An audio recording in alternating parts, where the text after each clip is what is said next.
اس نے ہاتھ میں کلاشنکوف پکڑی ہوئی تھی۔ ہم دونوں ہی ایک دوسرے کو دیکھ کر اچھل پڑے۔ میں نے ایک دم پستول والا ہاتھ سیدھا کرنا چاہا، لیکن اس سے پہلے ہی اس نے ہاتھ میں پکڑی کلاشنکوف کی بیرل ڈنڈے کی طرح میرے ہاتھ پر دے ماری۔ پستول میرے ہاتھ سے چھوٹ کر دبیز کلین پر جا گرا۔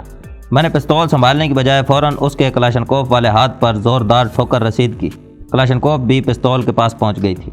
اس نے ایک دم جھک کر میرے پیٹ میں ٹکر ماری۔ میں کولوں کے بل نیچے گرا اور مجھے اپنا سانس رکتا ہوا محسوس ہوا، لیکن اس وقت ہلکی سی سستی بھی مجھے موت سے ہمکنار کر سکتی تھی۔ میرے گرتے ہی وہ کلاشنکوف اٹھانے کے لیے جھکا اور میں نے لیٹے لیٹے ہی اس کے دائیں پہلو پر زوردار لات رسید کر دی۔ وہ کلاشنکوف کو پکڑ چکا تھا۔ میری لات کھاتے ہی دیوار سے ٹکرایا۔ اس کے سنبھلنے تک اگلی ٹھوکر میں اس کی کلاشنکوف پر مار چکا تھا۔ گن ایک مرتبہ پھر اس کے ہاتھ سے گر گئی۔ کلاشنکوف اٹھانے کا خیال ترک کرتے ہوئے اس نے خالی ہاتھ ہی مجھ پر حملہ کر دیا۔ اپنا بایاں بازو گھماتے ہوئے اس نے میرے چہرے کو نشانہ بنانے کی کوشش کی۔ میں نے اپنا سر ذرا سا پیچھے ہٹایا۔ اس کا زوردار مکہ میری چھاتی میں پڑا۔ میں بے ساختہ 2 قدم پیچھے ہو گیا تھا۔ ایک مکہ مار کر وہ رکا نہیں تھا، بلکہ مسلسل میرے چہرے کو نشانہ بنانے کے لیے اپنے ہاتھ چلا رہا تھا۔ اس کے مشینی انداز میں چلتے ہوئے ہاتھ مجھے یہ باور کرانے کے لیے کافی تھے کہ وہ لڑائی کی ٹھیک ٹھاک شد بدھ رکھتا ہے۔ 1-2 قدم پیچھے لیتے ہوئے میں گیلری سے نکل کر ڈرائنگ روم میں آ گیا۔ وہ بھی مکے مارتا ہوا میرے ساتھ ہی چلا آیا تھا۔ ڈرائنگ روم میں آتے ہی میں نے جھکائی دے کر اس کا مکہ خطا کیا اور اس کے ساتھ میری زوردار لات اس کے پیٹ میں لگی۔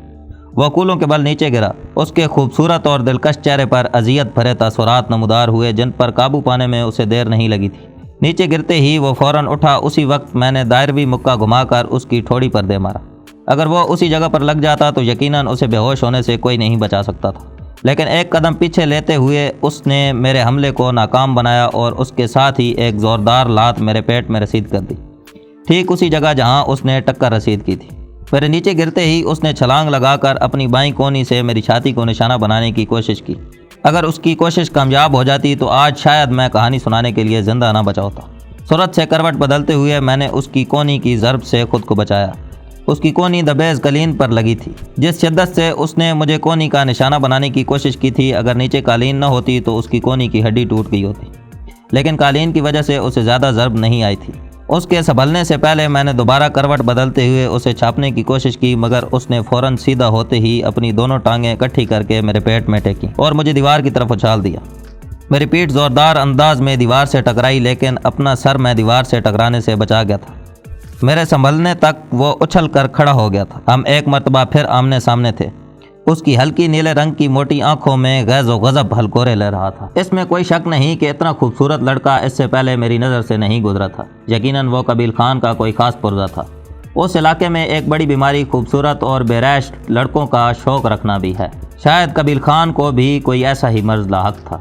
اس نے زیادہ دیر انتظار نہیں کیا اور ایک بار پھر مجھ پر حملہ ہوا، لیکن اب میں سنبھل چکا تھا۔ اس سے پہلے میں نے اسے سنجیدگی سے نہیں لیا تھا۔ اس کے صورت سے چلائے گئے مکوں سے خود کو بچاتے ہوئے میں نے اس کا ہاتھ پکڑنے کی کوشش کی، لیکن تیزی میں اس کے بازو کی بجائے اس کی قمیض کا گربان میرے ہاتھ میں آ گیا۔ گربان پر اپنی گرفت مضبوط کرتے ہوئے میں نے اسے زور سے گھما کر دیوار پر مارنے کے لیے اپنی جانب کھینچا۔ اسے بھی میرے داؤ کے بارے معلوم ہو گیا تھا۔ اپنے پاؤں زمین پر جماتے ہوئے اس نے اپنا گربان میرے ہاتھوں سے چھڑانے کی تگدو کی اور اس کے ساتھ ہی چرک کی آواز کے ساتھ اس کی قمیض سامنے سے پھٹتی چلی گئی۔ گربان پر میری گرفت ڈھیلی ہوتے ہی وہ لڑکھڑا گیا تھا اور اس کے سنبھلنے سے پہلے ایک قدم آگے لیتے ہوئے میں نے اس کی ٹھوڑی پر دائروی مکہ جڑ دیا۔ وہ لہرا کر منہ کے بل قالین پر گر گیا۔ میں گہرے سانس لے کر اپنے غصے اور پھولتی سانسوں کو قابو کرنے لگا۔ اس وقت مجھے سختی سے یہ خیال آ رہا تھا کہ میں صرف ہتھیار پر انحصار کرنا شروع کر دیا ہے، حالانکہ میں جسمانی لڑائی کی باقاعدہ تربیت لے چکا تھا، بلکہ یہ تربیت تو ہر سنائپر کو دی جاتی ہے۔ یہ اور بات ہے کہ نشانہ بازی کی طرح جسمانی داؤ پیچ میں بھی کوئی زیادہ اچھا ہوتا ہے اور کوئی بس گزارا ہی کرتا ہے۔ میں الحمدللہ اپنے تمام ساتھیوں میں اس لحاظ سے بھی فائق تھا۔ میں نے ارادہ کر لیا کہ فارغ اوقات میں سردار کے ساتھ اس کی مشق کیا کروں گا۔ سانس بحال ہوتے ہی میں اس کی طرف متوجہ ہوا۔ وہ مجھے قبیل خان کے بارے کافی قیمتی معلومات پہنچا سکتا تھا۔ یہ بھی ممکن تھا کہ اس کی وجہ سے میں قبیل خان کو بلیک میل کر سکتا۔ کمروں کی تلاشی لینے سے پہلے میں نے ضروری سمجھا کہ اسے باندھ دوں، اور اس کے باندھنے کے لیے اس کی پھٹی ہوئی قمیض سے بہتر کوئی چیز نہیں تھی۔ اس کے ساتھ اکڑو بیٹھتے ہوئے میں نے اسے کندھے سے پکڑ کر سیدھا کیا اور اس کے ساتھ ہی مجھے لگا کسی نے میرے سر پر بم پھوڑ ڈالا ہو۔ اس کے عریاں بلائی جسم پر نظر پڑتے ہی میرا سانس رکنے لگا تھا۔ وہ لڑکا نہیں بلکہ ایک نوجوان لڑکی تھا۔ لڑکوں والے کپڑے، لڑکوں ہی کی طرح چھوٹے بال، حالانکہ اس علاقے میں تو مرد بھی عورتوں کی طرح لمبے بال رکھنے کے عادی ہوتے ہیں۔ سب سے بڑھ کر اس کی ناک اور کان میں زیور ڈالنے کے لیے کوئی چھید موجود نہیں تھا۔ میں زیادہ دیر اس نظارے کی تاب نہ لے سکا، فوراً اسے اوندے منہ لٹا دیا۔ اس کے ساتھ ہی اس کی قمیض کو 3-4 ٹکڑوں میں تبدیل کر کے ان لمبی پٹیوں سے اس کے ہاتھ اور پاؤں باندھ دیے۔ اس طرف سے فارغ ہو کر میں نے گردن کی ایک مخصوص رگ کو دبا کر اس کی عارضی بے ہوشی کی طوالت کو بڑھا دیا تھا۔ اب تو مجھے 100% یقین ہو گیا تھا کہ وہ قبیل خان کی رکھیل تھی اور اسی کے حکم پر مردانہ حلیہ بنایا ہوا تھا۔ یہ بھی ہو سکتا تھا کہ مردانہ حلیہ میں گھومنا اس کا اپنا شوق ہو، اسی وجہ سے اس نے لڑائی بڑھائی میں بھی اچھی خاصی مہارت حاصل کر لی تھی۔ ایک گمان مجھے یہ بھی ہوا تھا کہ وہ اس کی دوسری بیوی نہ ہو، لیکن پھر میں نے سختی سے اس گمان کو رد کر دیا، کیونکہ ایک تو وہ بہت کم سن تھی، دوسرا بیویوں کو گھر میں رکھا جاتا ہے، عیش و آرام کے اڈے پر نہیں، تیسرا اس کے نقوش خاصہ گل سے بالکل نہیں ملتے تھے جس کے بارے سنا تھا کہ وہ قبیل خان کی دوسری بیوی کا بھائی ہے، اور سب سے بڑھ کر اپنے بھائی کی موت پر اس کے یہاں رہنے کی کوئی تک نظر نہیں آ رہی تھی۔ اسے تو علام کھیل میں ہونا چاہیے تھا۔ بہرحال اس بارے سوچنے کا بہت وقت ملنا تھا، فی الحال میں نے وہاں کی تلاشی لینا تھی۔ اس گیلری کے دائیں بائیں صرف 2 کمرے تھے۔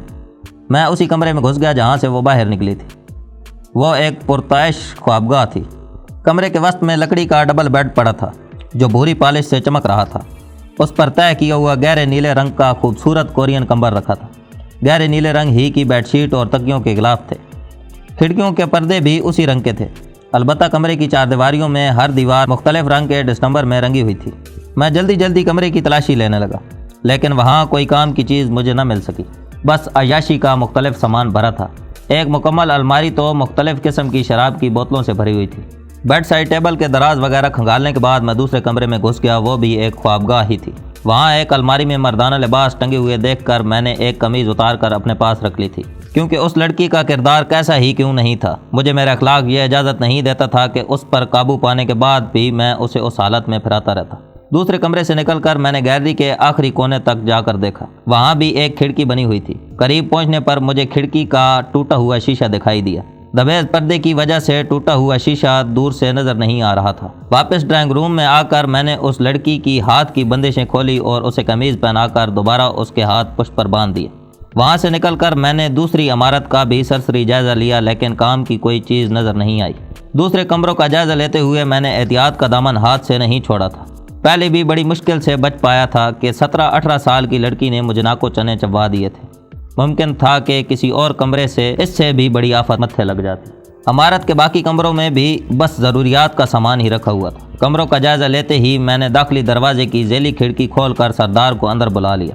سردار، اس کمرے میں سنگل کیبن کی چابی یا تو دیوار کے ساتھ لٹکی ہوگی یا کسی لاش کی جیب میں ہوگی۔ وہ چابی اور وہاں رکھے ہتھیار اٹھا کر سنگل کیبن میں رکھو، میں آتا ہوں۔ مذکورہ کمرے کی طرف اشارہ کر کے میں اس لڑکی کو اٹھانے چل پڑا۔ میری واپسی تک سردار ٹویوٹا کی چابی اور 3 کلاشنکوفیں اٹھا کر باہر نکل آیا تھا۔ یہ کون ہے؟ اس نے میرے کندھے پر اٹھائی لڑکی کی طرف اشارہ کیا۔ اس لڑکی کو ٹویوٹا کی باڈی میں رکھتے ہوئے میں نے جواب دیا، یہ بہت خاص پرزہ ہے، یوں سمجھو قبیل خان تک پہنچنے کی چابی ہے۔ اس پر نظر پڑتے ہی بے ساختہ سردار کے منہ سے نکلا، یار یہ تو بہت خوبصورت لڑکا ہے۔ میں نے مسکراتے ہوئے جواب دیا، کہا تو ہے کہ یہ خاص چیز ہے، اس کا مطلب ہے کہ قبیل خان بھی لونڈوں کا شوقین ہے۔ سردار نے سمجھنے والے انداز میں سر ہلایا۔ خان صاحب، پٹھانوں والی بات نہ کرو، یہ لڑکی ہے۔ کیا؟ اس نے حیرانی سے ایک مرتبہ پھر اس لڑکی کا جائزہ لیا۔ لیکن اس نے تو حلیہ بالکل لڑکوں والا بنایا ہوا ہے۔ میں نے ڈرائیونگ سیٹ سنبھالتے ہوئے کہا، حلیہ کو چھوڑو، چہرے کے نقوش پر غور کرو۔ تو اب اسے لے کر کہاں جا رہے ہیں؟ میرے ساتھ بیٹھنے کے لیے اس نے دروازہ کھولنا چاہا۔ اس کی بات کا جواب دیے بغیر میں نے پوچھا، دروازہ کون کھولے گا؟ دروازہ واپس بند کر کے وہ منہ بناتے ہوئے بولا، جونیئر ہونے کے ناطے دروازہ کھولنا تمہیں چاہیے تھا، لیکن کیا کریں، آج کل تو سینئر جونیئر کی تمیز ہی نہیں رہی۔ میں زیر لب مسکراتے ہوئے گاڑی کا سلف گھمانے لگا۔ گاڑی سٹارٹ کر کے میں نے پیچھے لے جا کر داخلی دروازے کی سیدھ میں کی۔ اس وقت تک وہ دروازہ کھول چکا تھا۔ میں نے جو ہی گاڑی باہر نکالی وہ دروازہ بند کر کے میرے پاس آن بیٹھا۔ اب بتاؤ اس مصیبت کو کہاں لے جانا ہے؟ جہاں اپنا سامان رکھا ہے وہاں لے جا کر پوچھ گچھ کرتے ہیں، اگر مناسب لگا تو اس کے ذریعے قبیل خان کو بلیک میل بھی کیا جا سکتا ہے۔ سردار نے تائیدی انداز میں سر ہلاتے ہوئے کہا، ویسے اس کی شکل و صورت کو دیکھ کر تو یہی اندازہ ہو رہا ہے کہ ہم قبیل خان کو ٹھیک ٹھاک دھچکا پہنچا چکے ہیں۔ میں نے کہا، یہ تو اس سے بات چیت کر کے معلوم ہوگا۔ درختوں سے بچنے کے لیے مجھے مسلسل سٹیئرنگ گھمانا پڑ رہا تھا۔ رستہ بھی ناموار تھا کہ گاڑی کو مسلسل جھٹکے لگ رہے تھے۔ گاڑی کو غار کے دہانے تک لے جانا ممکن نہیں تھا کیونکہ غار ڈھلان پر بنی ہوئی تھی۔ غار کے دہانے کے متوازی گاڑی روک کر میں نے سردار کو کہا گاڑی واپس لے جاؤ اور دونوں گاڑیوں کے آئل ٹینک میں سوراخ کر کے تیل نکال کر وہاں موجود سامان اور گاڑیوں کو آگ لگا دو۔ اب جب کہ اس کے محافظوں کی موت کے بعد یہ بات کھل گئی ہے کہ اس عمارت تک ہم پہنچ گئے ہیں تو قبیل خان کا کچھ نقصان کرنا تو بنتا ہے۔ یہ کام مجھے واقعی پسند ہے۔ سردار خوشی سے چہکتے ہوئے ڈرائیونگ سیٹ پر بیٹھ گیا۔ گاڑی سے اتر کر میں نے لڑکی کو کھینچ کر نیچے اتارا اور لڑکی والی کلاشنکوف اور باقی 3 محافظوں والے ہتھیار بھی گاڑی سے اتار کر نیچے رکھ دی۔ سردار گاڑی کو موڑ کر دوبارہ قبیل خان کی حویلی کی جانب بڑھ گیا جبکہ میں اس لڑکی کو کندھے پر اٹھا کر اوپر چڑھنے لگا۔ غار کے دہانے کے سامنے کافی درخت موجود تھے جن کے عقب میں دہانہ بالکل چھپا ہوا تھا۔ لڑکی کو غار میں لٹا کر میں دوبارہ نیچے پہنچا اور تمام ہتھیار بھی وہاں اٹھا لایا۔ لڑکی کو ابھی تک ہوش نہیں آیا تھا۔ اسے دیوار کے ساتھ ٹیک لگا کر بٹھا کر میں نے تھیلے میں سے پانی کی بوتل نکالی۔ آدھی بوتل اپنے معدے میں اتار کر میں نے باقی پانی اس کے منہ پر انڈیل دیا تھا۔ اس نے کراتے ہوئے آنکھیں کھول دی۔ ہوش میں آتے ہی وہ ایک طرف لڑک گئی۔ اسے دوبارہ بازو سے پکڑ کر میں نے دیوار کے ساتھ بٹھا دیا۔ گہرے سانس لیتے ہوئے اس نے نفرت بھری نگاہیں میرے چہرے پر ڈالیں۔ اس وقت میری آنکھوں سے پھوٹنے والی نفرت بھی کچھ کم درجے کی نہیں تھی۔ نامعلوم کیوں مجھے اس پر حد سے زیادہ غصہ آ رہا تھا۔